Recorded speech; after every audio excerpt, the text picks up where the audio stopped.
Alam nyo ba, ang Puspin, short for Pusang Pinoy, ay hindi isang pure breed tulad ng mga imported na lahi.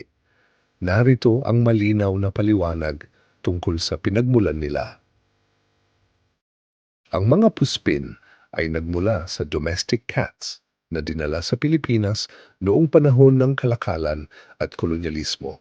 Pinaniniwala ang dinala ang unang mga pusa sa kapuluan ng mga mangangalakal at mananakop mula sa China, Malaysia, Indonesia, Spain.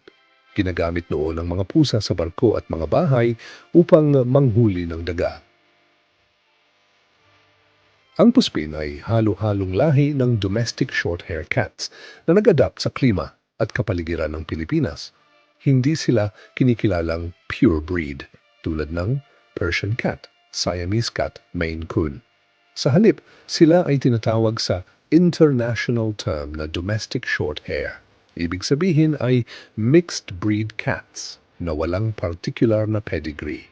Dahil sa natural selection, karamihan sa Puspin ay short-haired. Matitibay ang resistensya, sanay sa mainit na klima, magagaling manghuli. Matagal nang may pusang gala sa Pilipinas pero ang terminong Puspin ay naging popular noong taong 2000 bilang paraan ng pagbibigay ng dignidad sa aspin at pusang gala. Pag-promote ng adoption imbes na pagbili ng imported breeds. Malaking papel dito ang mga animal welfare groups tulad ng Philippine Animal Welfare Society.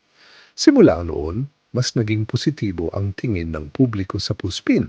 Hindi na sila basta pusa lang, kundi pusang Pinoy na may sariling identidad. Ang Puspin ay hindi walang lahi.